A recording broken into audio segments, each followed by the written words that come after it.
Of planning. Planning करना जरूरी क्यों होता है? नहीं करे तो क्या काम नहीं चलेगा? नहीं चलेगा भाई। प्लानिंग जरूरी क्यों है? देखिए one by one. First, planning provides direction. हमको डायरेक्शन देता है, मतलब किस तरीके से चलना है, किस तरीके से आप मूव करो, किस तरीके से अपने ऑब्जेक्टिव को अचीव करने के लिए जो आपने प्लान बनाया है वो लेके चलो, जिससे कि आपको प्रॉब्लम नहीं आएगी और अकम्प्लिश कर सकोगे आप अपने टारगेट को। ठीक है। उसके बाद दूसरा, प्लानिंग रेड्यूसेस, खत्म नहीं करता है बेटा, याद रखिएगा, कभी भी प्लानिंग आपके पूरे रिस्क को ही खत्म नहीं कर देगा। यहां कहा गया planning reduces risk of uncertainty. ठीक है, ये रिड्यूस कर देता है। क्यों? क्योंकि आपने क्या कर रखा है, एक फ्यूचरिस्टिक थॉट बना लिया अपने दिमाग में। अब उस थॉट को लेके आप प्लान कर रहे हो, अगर ये हुआ तो क्या करूंगा, ये हुआ तो किस तरीके से हमें अरेंज करना है। तो हर किसी के तरीके से आप मतलब हर एंगल से सोच रहे हो, तो ये आपके रिस्क को थोड़ा सा कम करता है। अनप्लान जो चलते हैं उससे अच्छा क्या है, आप प्लान चल रहे हो तो एक रिस्क कम हो रहा है। लेकिन ये नहीं कह सकते हम कि रिस्क कंप्लीटली क्या हो जाएगा, खत्म हो जाएगा, नलीफाई हो जाएगा, बिल्कुल भी नहीं। क्योंकि प्लानिंग किस पे बेस्ड है, फ्यूचर पे बेस्ड है, अनसर्टेन है, तो हम जानते नहीं कि और किस तरीके का रिस्क आने वाला है। क्योंकि अगर हमें मालूम होता तो हम प्लान कर लेते। और रिड्यूस क्यों कहा गया है? क्योंकि हम प्लान करके चल रहे हैं, ऐसा एज्यूम करके चल रहे हैं कि ऐसा हुआ तो हम ऐसा। Overlapping and wasteful activities. अब देखिए, ओवरलैपिंग एंड वेस्टफुल एक्टिविटीज मतलब अगर आप प्लान कर रहे हो तो आपको पता है कितने मटेरियल की रिक्वायरमेंट है, क्या क्या रिसोर्सेज की रिक्वायरमेंट है, कितने मैन पावर की रिक्वायरमेंट है, किस तरीके से इसे यूज करना है, किस तरीके से इसे यूटिलाइज करना है। तो प्लान करने से हमारे पास जो भी रिसोर्सेज है उसको हम कंप्लीटली और यूजफुल मैनर में हम उसको इस्तेमाल कर पाते हैं। ठीक है, नेक्स्ट पॉइंट देखिए। तो प्लानिंग जो है वो क्या करता है, प्लानिंग जैसा कि हम जानते हैं मेंटल एक्सरसाइज है, तो प्लानिंग प्रमोट्स,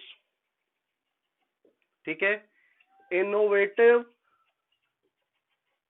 आइडियाज। ठीक है, प्लानिंग करने से आपके दिमाग में क्या आता है, इनोवेटिव आइडियाज आते हैं, जिससे आपको किसमें मदद मिलेगी, तो प्लानिंग फैसिलिटेट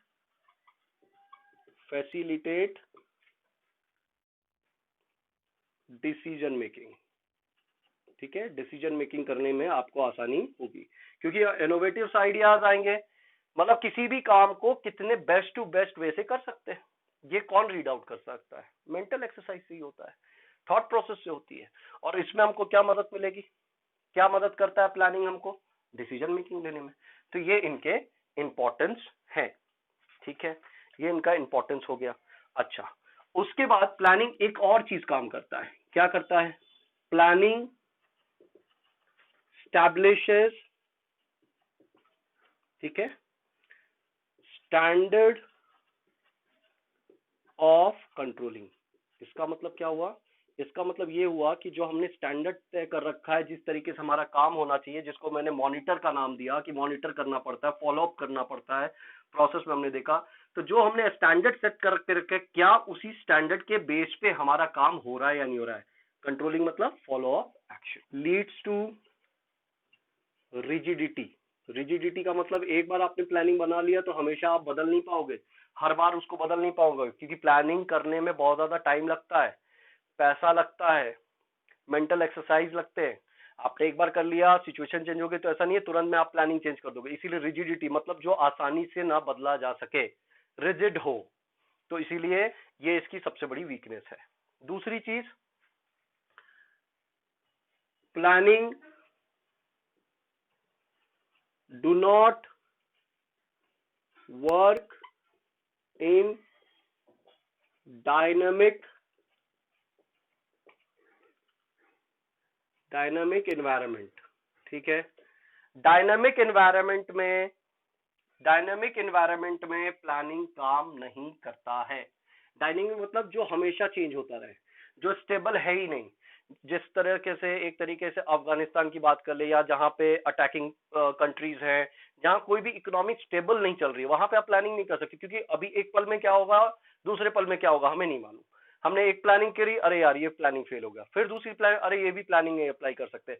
तो इस तरीके से प्लानिंग जो है डायनेमिक एनवायरनमेंट में कभी भी आप नहीं कर सकते हैं। प्लानिंग के लिए आपको स्टेबल एनवायरनमेंट की जरूरत है।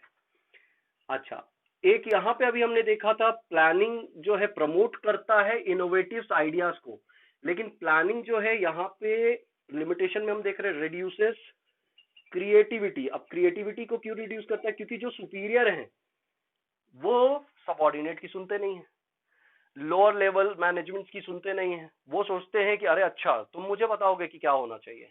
तो वो कई बार अपने आइडियाज को ही लेके चलना चाहते हैं, और हमसे कहा जाता है कि हम उनके डायरेक्शन को क्या करें, फॉलो करें, उनके ऑर्डर्स को केवल फॉलो करें। वो क्रिएटिविटी हमारे अंदर की देखना ही नहीं चाहते, हम क्रिएटिविटी बता नहीं पाते हैं। तो हमें क्या करना पड़ता है, वही रूटीन एक्सरसाइज फॉलो करनी पड़ती है जो उन्होंने ऑर्डर दिया है। तो ये भी एक लिमिटेशन है इनकी। उसके बाद सबसे बड़ी चीज, प्लानिंग इन्वॉल्व ह्यूज कॉस्ट। ये तो आप सबको पता होगा कि प्लानिंग जो है, प्लानिंग करने में बहुत ज्यादा पैसे लगते हैं।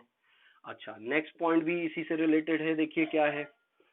Planning is a time consuming process. Planning करने के लिए बहुत ज्यादा टाइम भी लगता है, ठीक है। और साथ ही साथ जो सबसे ज्यादा इसे वीक बनाता है वो ये है कि planning do not guarantee success. आपको सक्सेस मिलेगा इसकी गारंटी